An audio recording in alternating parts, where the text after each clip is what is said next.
Dear friends, now I am discussing a critical appreciation of the poem In Memory of W.B. Yeats by W.H. Auden.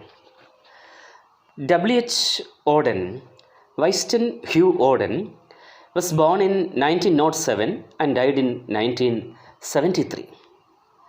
He was deeply influenced by the theories of Sigmund Freud, and later he wrote an elegy in memory of Sigmund Freud.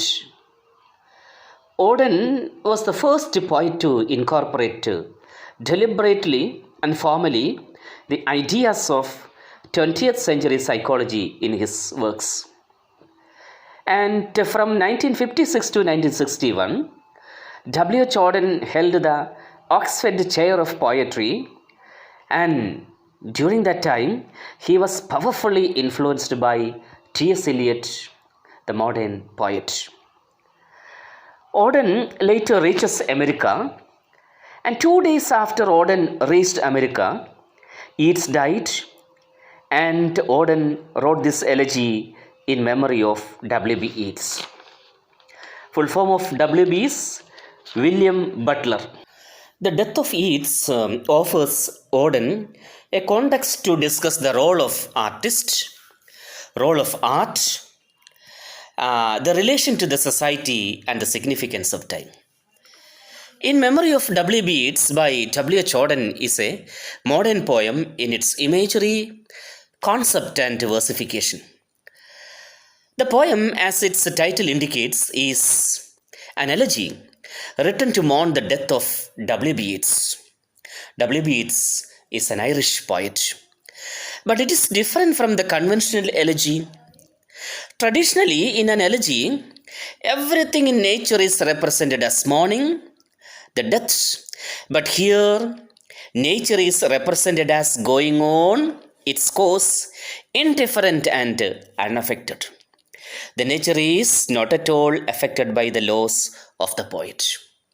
Even other poets are not aware of, or even other poets were not aware of, the time of Yeats' death. The great poet's death goes unnoticed by man and nature. Human life goes on as usual, and so does nature. Okay, even other poets were not aware of the real time of Yeats' death. Secondly, in the traditional elegy, the dead is glorified, and his death is said to be a great loss for mankind at a large. But here in this elegy, Auden does not glorify Yeats. He goes to the extent of calling him silly. Thus, Auden reverses the traditional elegiac values and treats the poem ironically. He does not idealize Yeats as a poet or sentimentalize his fate. So, death of Yeats remains at the focus of the poem only to support Auden's views. The setting is desolate and filled with winter, death, and negative words. The poem is written in 3 sections. In the first section, Auden speaks about the death of the poet W.B. Yeats, and in the second, his personal and compassionate address to the poet, and accepts the irreparable loss of the poet. The first part of the poem is conspicuous in its use of pathetic fallacy, which is a usual elegiac convention. Pathetic fallacy means attribution of human feelings and responses to an inanimate thing, especially in art and literature. So, and in the final section, Auden sums up the great achievements of Yeats, although he had a lot of weaknesses. Time has forgiven him all his weaknesses and failures, says W. Auden. So, this poem is different from other elegies. This is a modern elegy. We cannot see any artificial expressions of grief as in the conventional pastoral elegies. It has all the quality of a modern civilized man's expressions of grief at the loss of a dear one. Instead, W. Jordan skillfully restrains his sorrow and gives a detached account of Yeats' death when the entire Europe was in the grip of cold winter and there was a political paralysis all over the world. There was, warfare. Okay, there was warfare. Europe was on the verge of the Second World War. So the elegiac convention of universal mourning is brought in Auden's own style. Okay, here the elegy gets a new style by using Auden's own style. The expression of grief has a certain majesty, power, and dignity about it. You see, in this particular poem, the expression of grief has a certain majesty and power and dignity about it. This is Auden's style.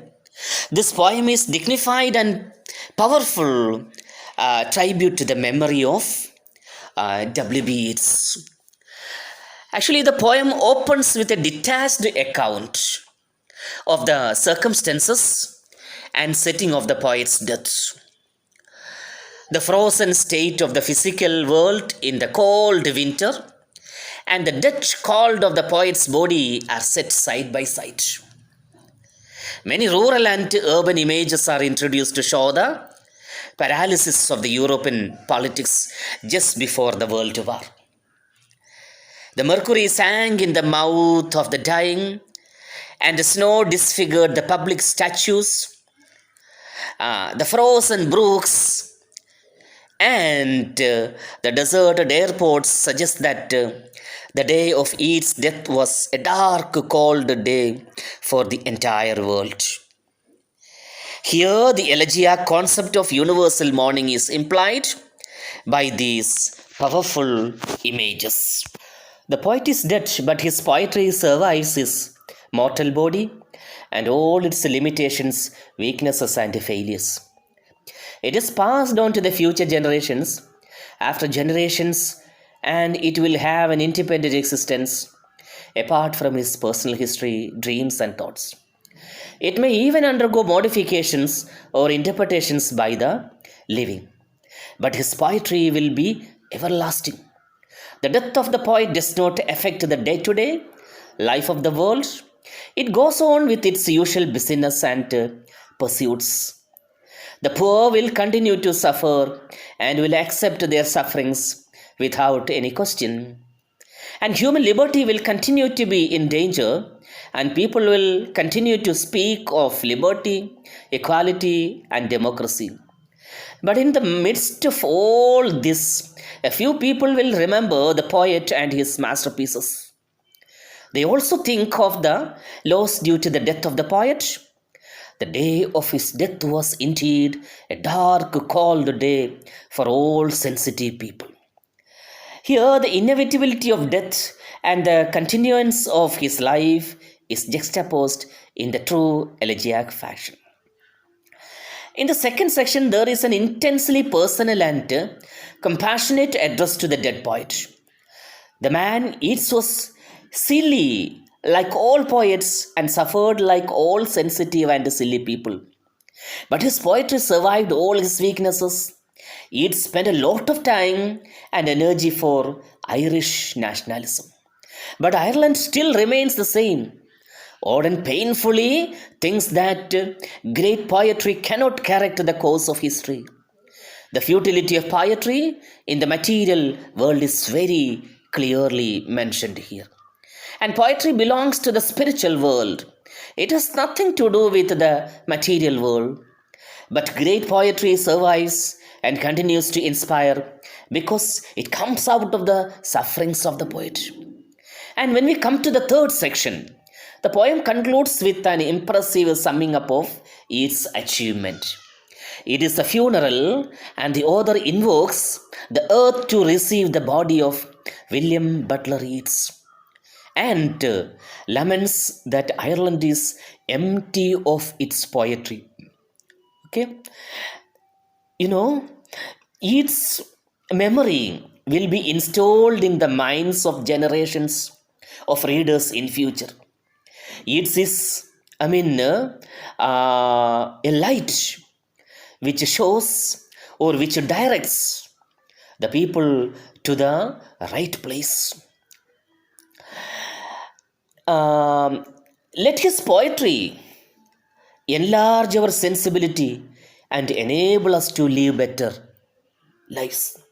Auden concludes his poem, concludes the elegy by saying that let each poetry enlarge our sensibility and enable us to live better lives. Thus, the poem ends in an optimistic note that its life has not been lived in vain, and that poetry is all powerful in the world of spirit. Okay, he believes that, Auden strongly believes that its poetry will be a force with which the society can correct its course of life. Okay, and you see, Yeats, the poet Yeats, W.B. Yeats, is a light. Okay, is a light which can direct the whole generations, direct the coming generations to the right place through the right path.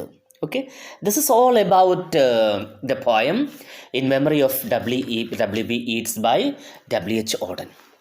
And here we have to discuss, you see, some essay questions. No, there are two essay questions in this textbook. In memory of W.B. Yeats is not just about Yeats. It's about poetry and poets discussed. This is the first question.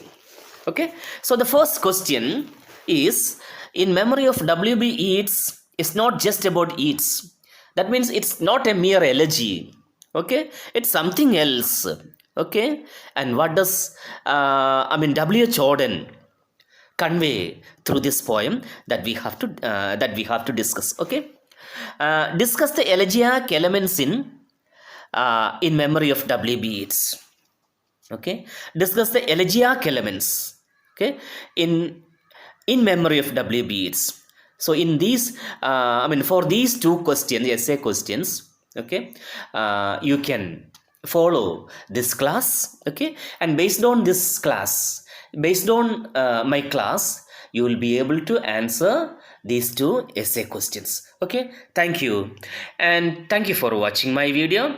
And if you like this class, please like, share and subscribe. Okay, thank you for watching my video.